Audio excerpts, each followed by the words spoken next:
Howdy, y'all. This is Dr. John. I'm going to give a few more minutes to let people get on here. Apologize, we're starting a couple minutes late. And I got tons of questions, but if you want to send in some more, that's great.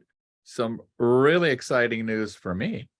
This morning at 6:30, Catherine and I had a meeting with some people that are working us through the process of our publishing. And it looks like we've got a publication date of April 30th to get our book out, which is the sweet spot. And it's about what your labs can really tell you if you know how to look at them. And these are just really simple labs. This first book is just on a chemistry panel. And in it, I don't just talk about it. We have lots of information. It's written in a very lay person style. So I think acupuncturists could certainly get value, but I think anybody would get value from it because it gives you a way to look at your labs when they're done, when your doctor does them or you do them, and really see where you're at. Are you kind of barely hanging on in the so-called normal range, or are you, in the functional medical range? And there's a huge difference. I mean, 10-year survival can be 10 times higher for some values if you're in the sweet spot versus the ends of the U-shaped curve. So I think it's really potentially valuable for a lot of people, and particularly anybody who wants to have long-term good health. So the book will be out soon. We're picking covers for that, and very excited. If you would like to be included in a mailing list about the book, we'll send it out with anybody who's on the newsletter, but let us know if you want to have any additional involvement, et cetera, in helping us get the book out. We would love to work with some of you. So I got a bunch of good questions. Let's see, what do I want to start with? Oh, here's a great one. It says, a relative just died of sepsis. I'm so sorry to hear that. At 79, he had a couple of strokes, but was in PT. He developed a urinary tract infection. However, with a couple strokes, his closest relative felt he needed hospital care. Excellent call. Excellent call. A lot of times, older people will just kind of blow off urinary tract infections, and they can be extremely dangerous.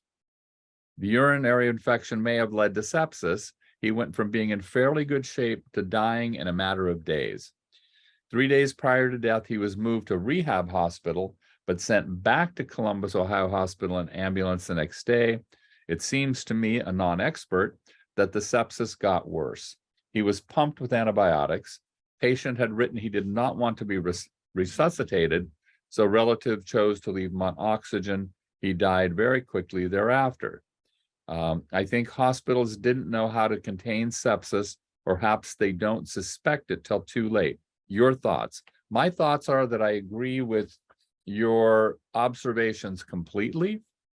UTI infections can certainly trigger sepsis. I had a good friend who passed away the end of last year, who was having trouble with a catheter, actually couldn't get it in properly. And so he had an infection. And what will happen is it can back up in the kidneys, and that's where the UTI becomes dangerous. If it's in the urethra, it burns when you pee. Okay, that's not a life-threatening thing at that moment. If it's in your bladder, above your pubic bone, then we have to be a little more concerned.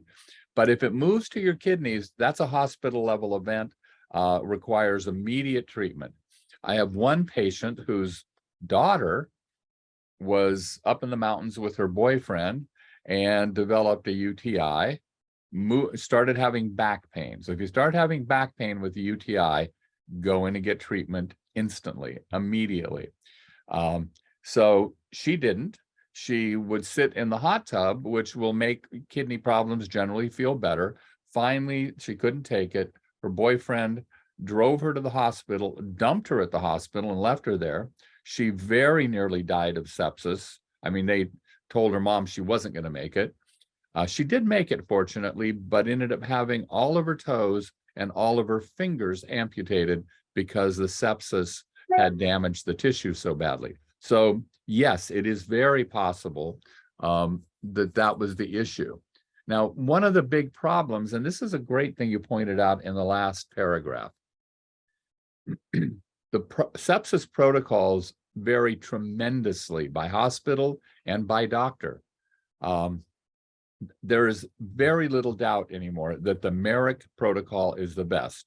So Dr. Paul Merrick was the acme, the #1 guy in intensive care medicine in the United States, trained most of the top intensive care people. He created a protocol, very simple protocol, that was astonishingly effective. And unfortunately, most hospitals do not do it. It's too simple, right? But his results were phenomenal. For example, in the study that they did, 8.5% of people in his treatment group died. In the regular treatment group, which is probably what your relative got, the death rate was 40.4%. And typically it's around 50 to 75% mortality with sepsis.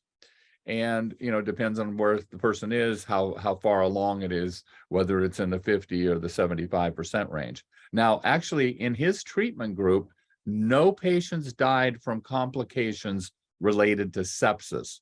They all died from conditions or secondary to complications of their underlying disease. That's important to note. So essentially, nobody in his group died of sepsis. And the mortality increases in a very linear fashion. And by 72 hours, it's very, very, very dangerous. And that's where it'll often lead to over 50% death rate. Now, his Merrick's protocol, this is how simple it is. Intravenous vitamin C, okay, every 6 hours, 1.5 grams every 6 hours for 4 days or until they're discharged from ICU. That's going to cost the hospital a couple bucks. Hydrocortisone, 50 milligrams. So that's a cortisone product to put out the inflammation, because it's often the inflammation that's the killer more than the infection. So hydrocortisone, 50 milligrams every 6 hours for 7 days or until they're discharged. And then there's a taper. You've got to taper off any of the cortisones. Now, hydrocortisone is extremely safe. I believe prednisone is 25 times stronger. Hydrocortisone is more on the level of giving you your own cortisol back. But what happens is our cortisol levels get greatly depleted with age and also get greatly depleted from infection. And then they did intravenous vitamin B1, thiamine, 200 milligrams every 12 hours for 4 days, okay? You are literally talking less than $5 a day for this treatment. And yet most of the emergency rooms, intensive care facilities are not really doing this. Now, it takes a long time for things to get from the scientific research to the mainstream settings. The number I've heard most often is 17 years. Now, this one shouldn't take that long because it was in a hospital setting and it would be in a hospital setting. So this is something that should spread like wildfire. Now, one of the problems is that Merrick had when I say one of the top 5 or 6 success rates at treating COVID, but he wasn't doing remdesivir and the other drugs that were recommended, but he's an intensive care doctor. He was giving them some form of corticosteroid. He was giving them vitamin C, vitamin D, other very much different treatments. And so his patients were doing really well. Well, that didn't go over well. And so as well as him not being able to work in that hospital again, and again, he's a giant in this field. What happens is people get discredited for something, and then nobody looks to see why they got discredited. His treatment worked. It was amazingly successful, but he got discredited. So a lot of his work was kind of shoved out aside. And it's very sad because this treatment protocol could save tens of thousands of lives. Yeah, and so the sepsis can kill very quickly, and very quickly. Yeah, and I certainly can't tell from this whether I think, in my humble opinion, having him move to the rehab hospital was a good idea or not. You'd have to really see his labs and, how well he was doing and how things were changing. Okay, so that's a great question. And here it brings up a really critically important issue. Now, again, during COVID, it was impossible in most cases for friends, family, coworkers, whoever, to get into the hospital or even talk to the doctors.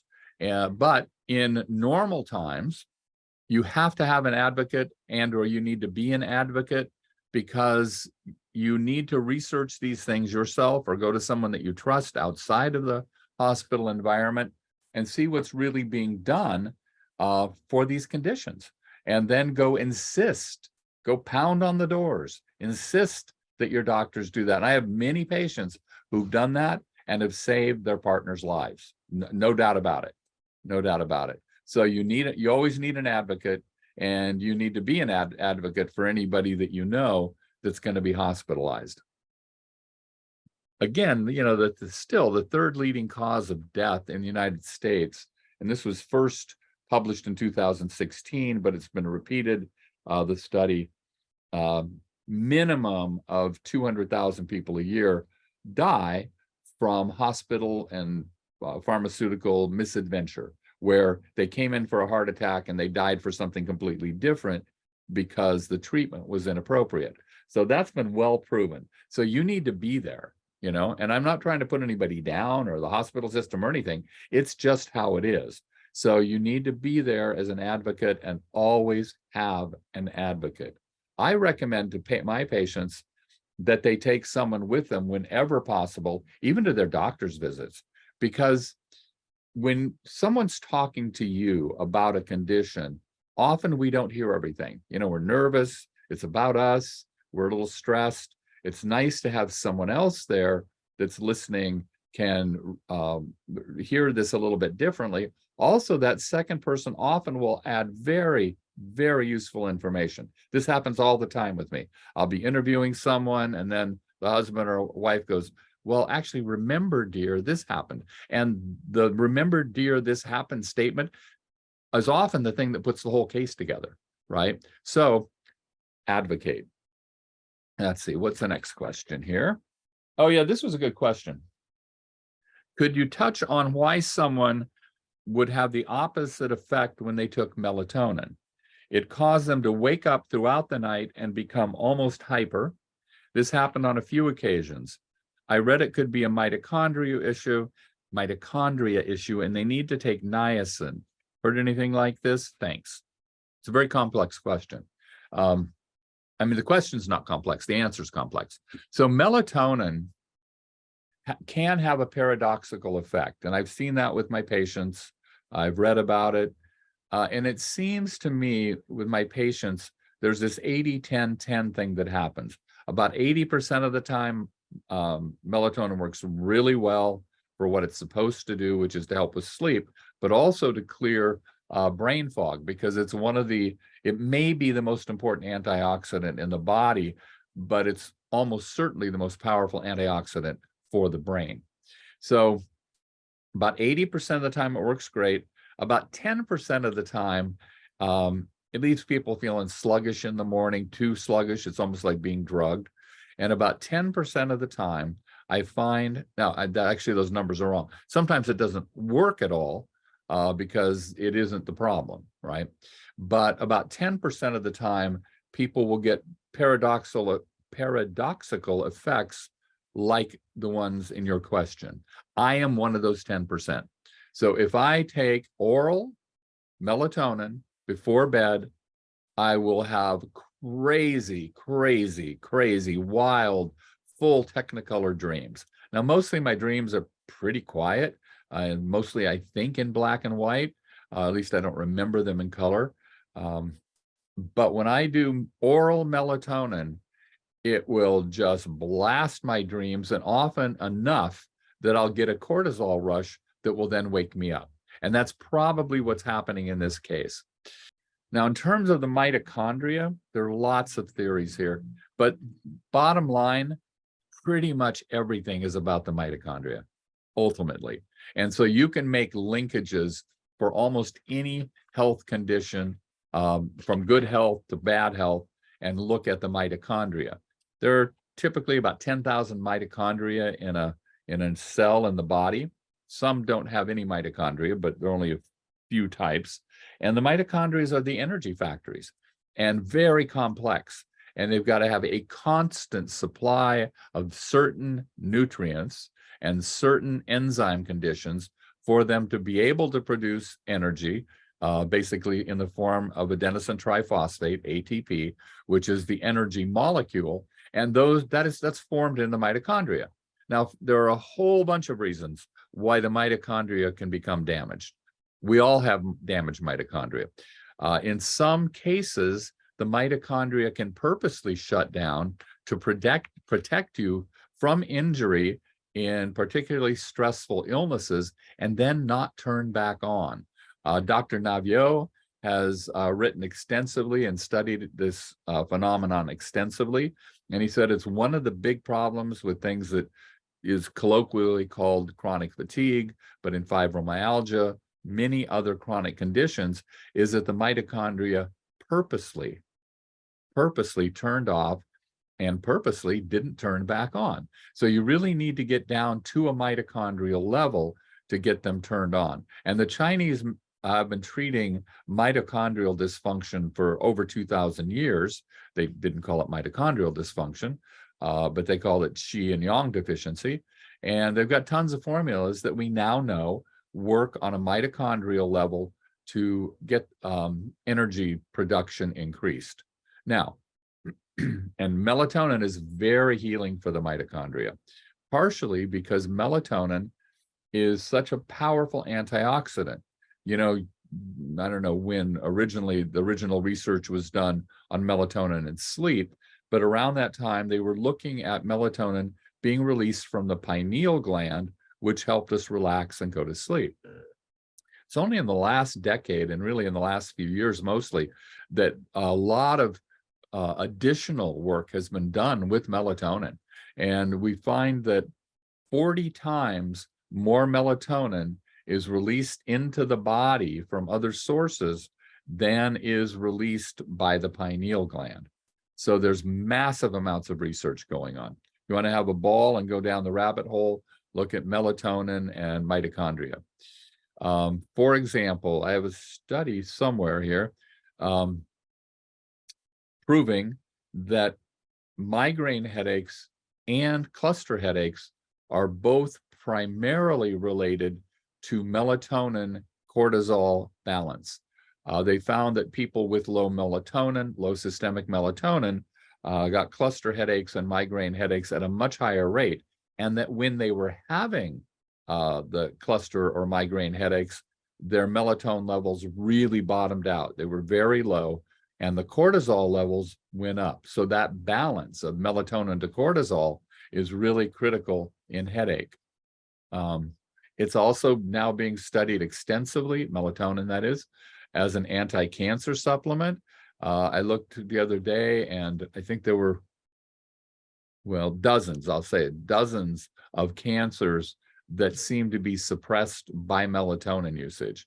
And this should be obvious because decades ago, studies started coming in for female shift workers, so who worked either irregular nighttime shifts or were just always working nighttime shifts. They had much higher breast cancer rates. And of course, that's reasonable. Melatonin release causes the estrogen cycles to be balanced. So you'd be getting, too much or too little estrogen at different times, and that's going to stimulate future breast cancers. It's massively anti-inflammatory, melatonin is. So typically, the most studied doses were very low for sleep, 1 to 3 milligrams. Most people actually now use about 5. I use 5 when I use melatonin to sleep, which I do not often do because of those wild nightmares or dreams. But what I do is I use 200 milligrams of melatonin nightly, massaged into my bad knee, and using it as an anti-inflammatory. It doesn't put me to sleep using it topically, but it does seem to give me a longer and better night's sleep. All right, so I wouldn't do that for sleep directly, but it really does seem to help. Now, we are in love with melatonin. There's several doctors that we think very highly of that use melatonin extensively, not for sleep. They may use it for sleep also, but using it for inflammation. So we carry 200 milligram and 400 milligram suppositories, which is a very easy way to absorb the melatonin. And you'll absorb it a little better there than you will topically on the skin. But I like doing the lotion. Okay, so that's kind of my gig on melatonin. Is this article about nightshades completely accurate? It's from the Cleveland Clinic. And I don't know if it's completely accurate. I looked at it. I didn't agree with it exactly, in that they were seeming to indicate that nightshades are not as big a deal as a lot of people make them out to be. Well, that's probably quite accurate. And it's like when people ask me, which they rarely do anymore, what's the best diet? There is no best diet. We have some patients that we put on carnivore diets. That's all they eat is meat. And it's been magical in the patients that we've done that with. All of their symptoms went away. Why? Because each group of vegetables can have things in it that may be detrimental to your specific health. And sometimes, by the time you cross-reference all of these different potential problems, you don't have much in the way of vegetables left anyway. So we just remove them. That's going to remove most of the allergens.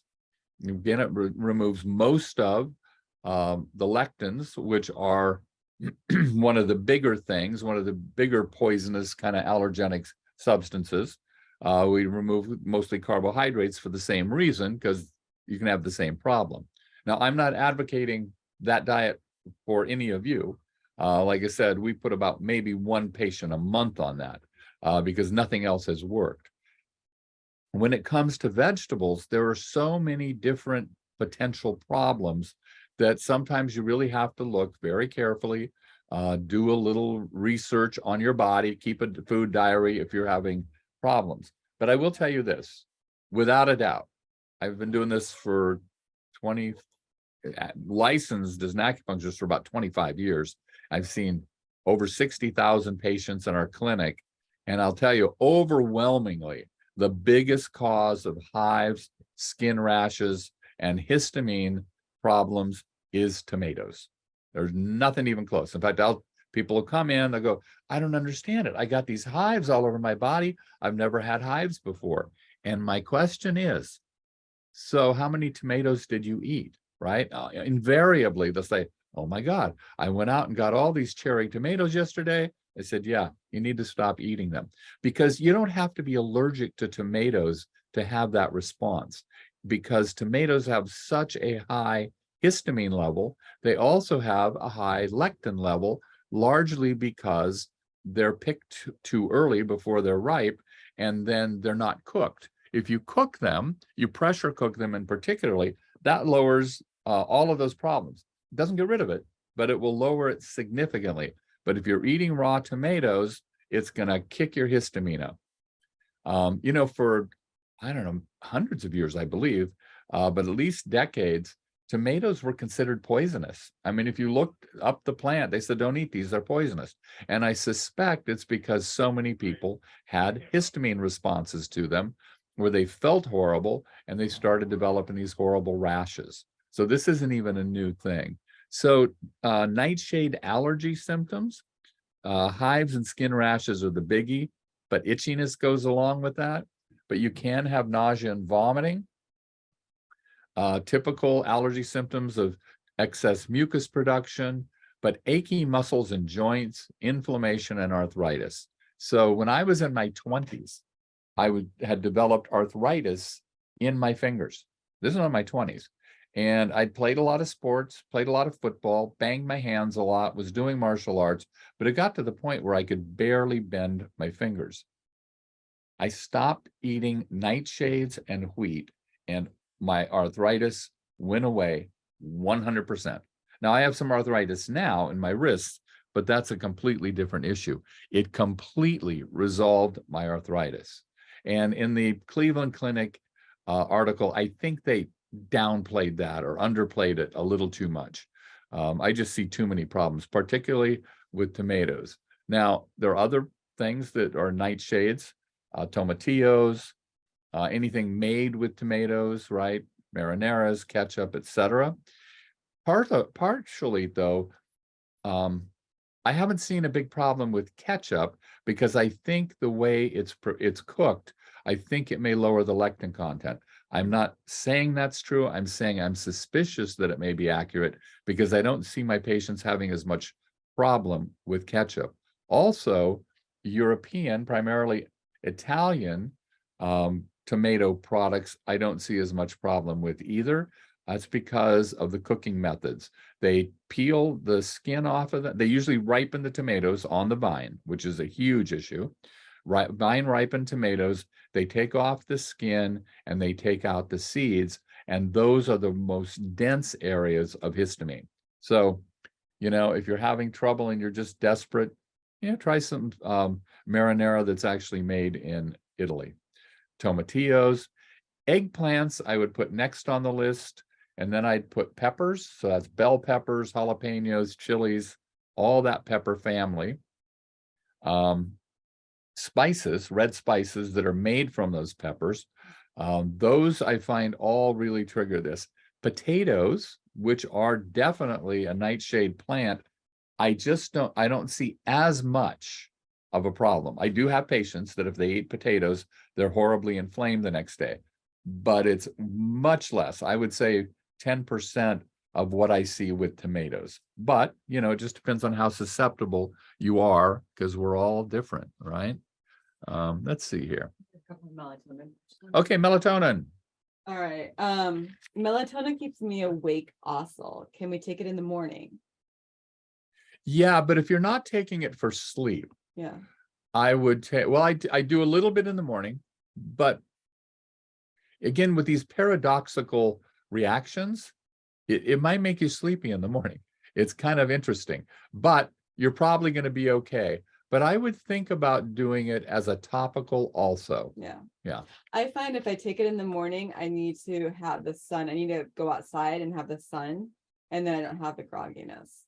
Cool. That really helps me. Well, yeah, that's going to overcome the melatonin for sure. Yeah. I mean, the key, I like melatonin in people that are traveling across time zones. And the key there is to get sun exposure as early as you can in the day and as late as you can in the day, because that resets the pineal gland. Mhm. And then to do melatonin with that. And that's a very effective combination. Yeah. That's how I find it helps with the melatonin grogginess.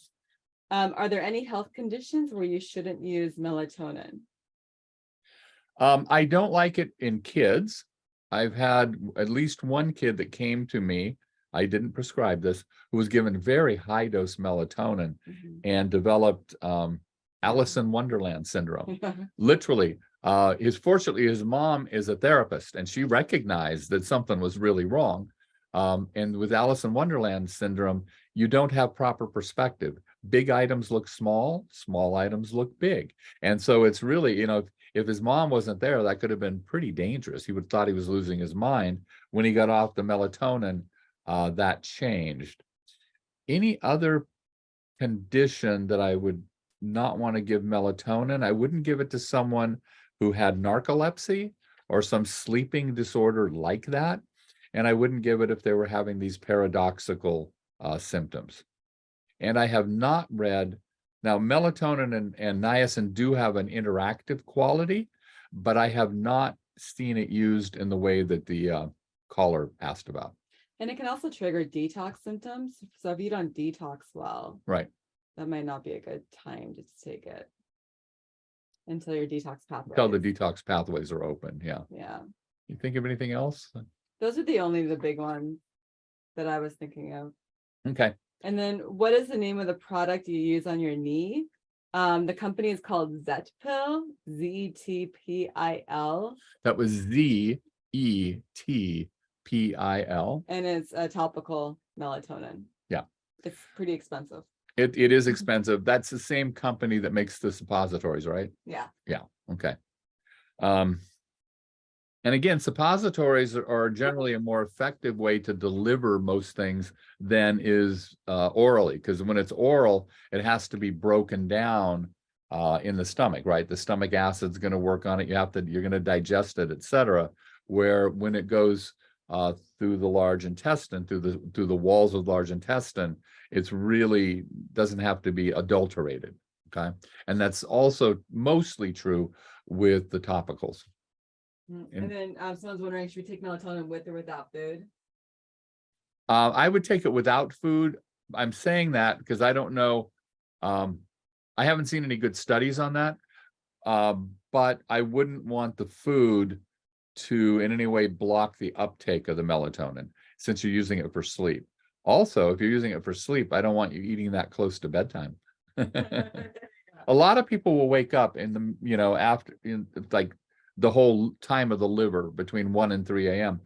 Part of that is if the blood sugar drops, which it often will at that time, because you're switching over from one form of burning glucose to burning glucose from glycogen storage. And some people, because of certain deficiencies, will have a difficulty there. If the blood sugar drops even slightly while you're asleep, the brain senses that as an impending emergency, and it will want to wake you up.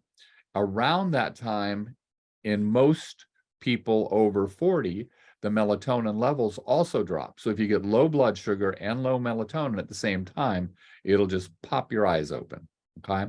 So in that case, I have people put a 25-gram equivalent size of something to eat or drink beside their bed. It could be rice milk, it could be a graham cracker. And before they even turn on lights or get out of bed or anything, to eat the graham cracker.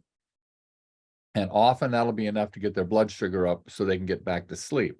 Also, I would have them do a sustained release or timed release melatonin so that it's kicking in a little bit later. And with some people have trouble falling asleep and also trouble staying asleep, I'll have them do both a immediate release and a time release, just to make sure we're covering the bases. A great question that I don't have an answer for directly, only an opinion. The topic of resistant starch, and this person is saying, what about the frozen potato patties from Trader Joe's that her husband likes so much? She says she thinks they're processed in a manner that exposes them to a minimal amount of oil, pressed into a mold in which they're baked and partially browned, then frozen. They're finished by being thawed, heated, and crisped in our toaster. I would guess, and this is a fairly strong opinion, that would create a resistant starch, right? You're getting, freezing will cause even more resistant starch than will cooling in the refrigerator. For example, you can take a loaf of horrible white bread, throw it in your freezer, and if you leave it there for a month, it mostly is then resistant starch. Now, please don't do that, but that's interesting to know. So I would guess that eating those potatoes that have been pre-cooked, frozen, and then you're going to heat them up, I would guess that has a very high level of resistant starch. Anyway, I'm going to try it myself and see what I think. I think that's about all the time I have. I want to thank you for tuning in. It's been awesome. As you know, I love doing this, and contact us about the book. And I think that's about it, isn't it? I think so. Okay, cool. Any of you interested out of, curiosity, or if you're in a health field, I will be starting a cardiology course online on April 21st. It's going to be way different than anything you've ever seen about cardiovascular conditions. That one is being sold through another company, and so there is a small fee for it. But I promise you, you'll learn stuff you never dreamed of, because I wasn't taught this in college. I wasn't taught it in my master's program. I wasn't taught in my doctoral program. And it's really the most important things to know about cardiovascular health. So if you're interested, there's a link in our newsletter. You can go check it out or sign up. Okay, so I'll be back next Bat Tuesday, next Bat time, 3 o'clock. Be well, be happy. Thank you.